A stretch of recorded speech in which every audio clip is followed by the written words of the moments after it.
What is happening? Something is going on. Can you feel the way?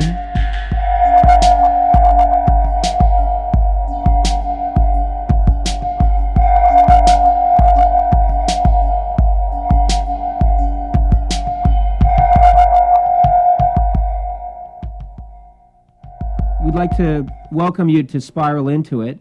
And we have two gentlemen, Clifford Carnicom and Dave Peterson, who are going to talk to us about a subject that might be disturbing. Some of the findings that these two gentlemen have been coming up with concerning chemtrails is very alarming if what they have been discovering is true.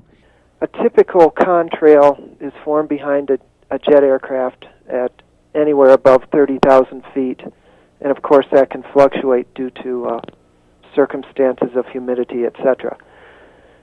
But what we're seeing now, compared to a normal contrail, which tends to follow the jet across the sky and dissipate, what's distinguishing about the chemtrails is a sort of horizon-to-horizon plume that looks somewhat like a contrail but does not dissipate quickly as a normal contrail does.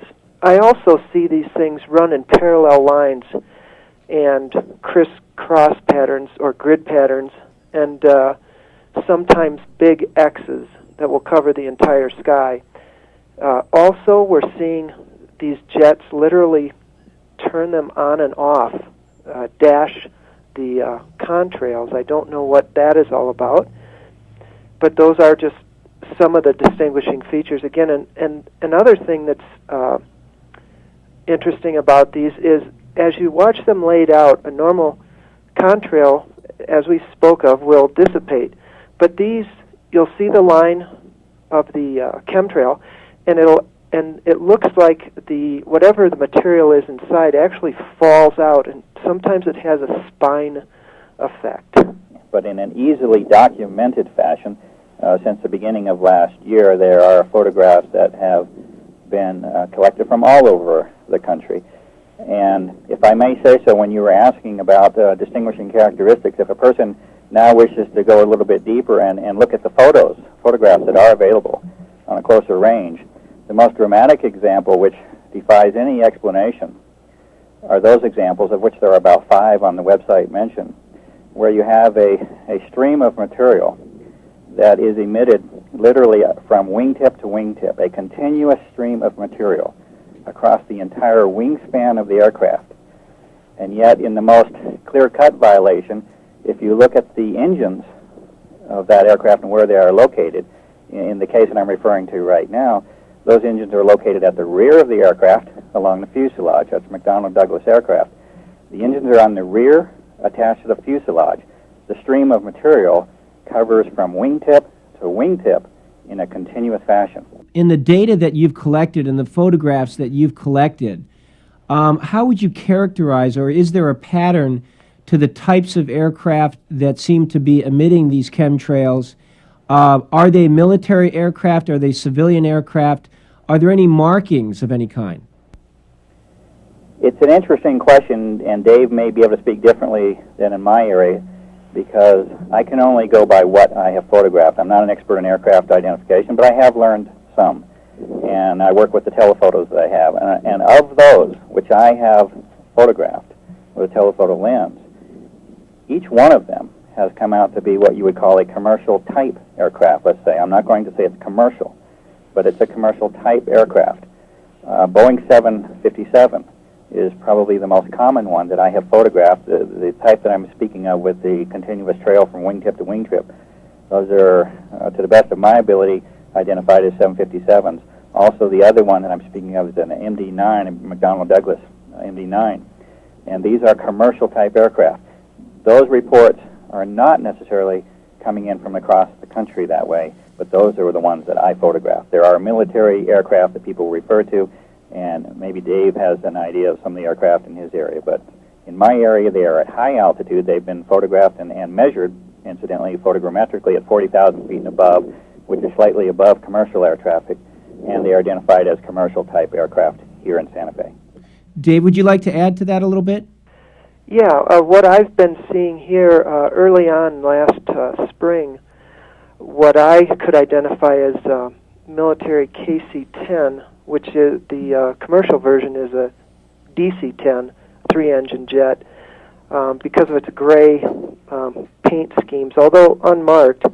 And again, these were flying pretty high up here, probably above 35,000 feet. I've also seen KC-135, which is a air-to-air refueling tanker, which is also the KC-10's case. But lately, what people have been seeing is these painted white aircraft, 707 Boeing, or the Douglas DC-9 aircraft. So January of 1999, the activity became evident in a way that was easily photographed and was photographed by people across the country. I started on February 17th of 1999 with my first photographs. So in terms of photographic evidence of a large-scale program, that's when it would start. I do believe that if a person did the research, that there is evidence to indicate that the program did start earlier than that. In fact, there are people that say they have seen some examples like this, 10, 15 years ago. But in terms of a systematic, organized, large-scale operation, the beginning of the year of last year would be a turning point. But I do believe there is also evidence to indicate earlier activity, particularly up in the northwestern part of the United States. My own personal story as regards this was last winter. I actually went to the doctor because I'm an avid runner, and I started to develop some kind of a wheezing type of trouble breathing around this time period. Have you noticed reports like this from other people around the country? I became ill with a flu that was recurring, and then a sore throat that actually lasted for about 2.5 months. And that really started me on the investigation process. But yes, people are experiencing a whole gamut of symptoms from dizziness to nausea, migraine-type headaches, but mostly the upper respiratory type, the recurring sore throats, nasal drainage, very thick mucus. It tends to affect, we believe, the upper respiratory tract. Clifford, would you like to comment? I can say that my experience is also shared amongst us, and that I was affected, I believe, in the northwestern part of the country. I used to live in Montana with an illness that simply did not have any sensible explanation. It was let's say, a chronic low-level cough that persisted with me. In fact, a big part of the reason why I'm in Santa Fe, New Mexico, is to leave that environment where I believe this activity has been going on for several years up in the northwest. You have done some analysis of some ground samples of some of these chemtrails. Is that correct? That's very true, Fisk. What has occurred is that in November of 1999, I received samples from 2 different parties, one of them in the Sacramento area of California and the other in eastern Oregon. These samples arrived independently, separated by several hundred miles. There was no association between these 2 parties whatsoever. Photographs of one of those samples were taken on the ground prior to collection. Those samples, when examined under a microscope as well as simply visually, are identical in all appearances and in all physical characteristics, and to the microscopic level, those 2 samples are completely identical. Those samples were both associated directly with aircraft activity at the time of collection. I have done, significant microscopic and visual and some chemical analysis in an attempt to try and learn what I can about that material. And my testing was done in connection and association with an independent lab that we had some of that material sent to. That in itself is a very interesting story and worthy of a whole other discussion, but suffice it to say that a laboratory which did receive this material did deliver results to us which can very easily be proven to be false. And in fact, it was so easily proven that it motivated a trip between David and myself to confront those folks head on to ask them about their results. David and I made the forward decision to send that material directly to the Environmental Protection Agency and Carol Browner and go to the source and let's have it identified for the public. That material was received by the Environmental Protection Agency in Carol Browner's office and is by signed receipt and certified mail. At this point, that was sent on January 20th of 2000. It's now, March 10. We have roughly 45 days at least, and Carol Browner to this date refuses to identify that material and disclose those results to the public, even though she does reference the certified letter that has been received and was sent by us. I don't have a history of activism. I don't have a history of being associated with fringe materials. I don't believe this is fringe material. I don't think it's necessary to speculate. I think it's necessary to examine the evidence which is available and ask the legitimate questions which need to be asked. My life has been affected in some ways in the sense that one of my primary roles is to manage this website and establish a forum where both information as well as discussion can take place. It is fair to say that that forum that I manage, the message board, has been under continual attack and attempts to destroy that, and takes a concerted effort by myself to be able to maintain it against the activity which has taken place. Has there been any response to any of this research that you've done?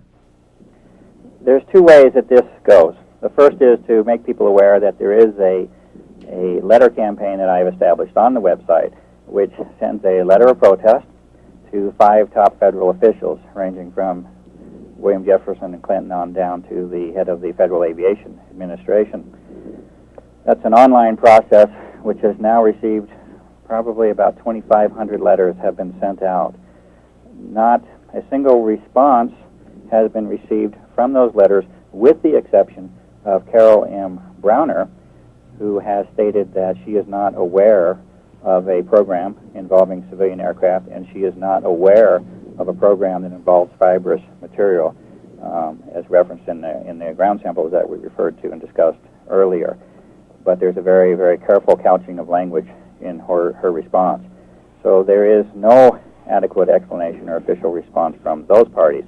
In addition to that, there are about a dozen now official denials that basically everything is just normal and that the data does not suggest anything illegal.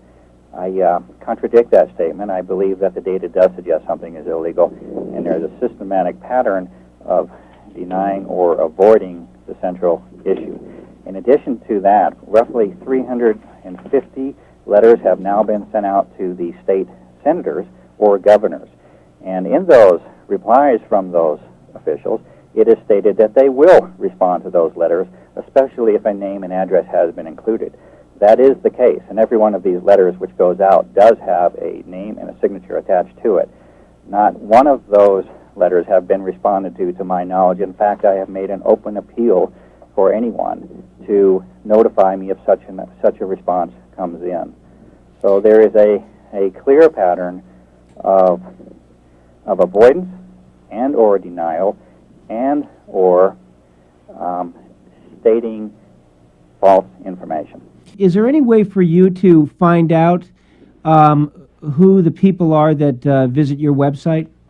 You are speaking of repeated, regular, and frequent visits by the top organizations, agencies, and corporations in this country related to defense, health, and pharmaceuticals. The United States Pentagon, Air Force, and Army have both visited this site numerous times. Most high-level military organizations have visited this site on a regular basis. Another example would be Boeing Aircraft Company, and they started very early in the game. And mind you, the aircraft which I'm speaking of were identified as Boeing aircraft. They have probably had at least 300 visits by Boeing aircraft to this site. Pharmaceutical companies, health agencies, Mayo Clinic, most top names in the field of defense, medicine, and chemicals are regular and repeated visitors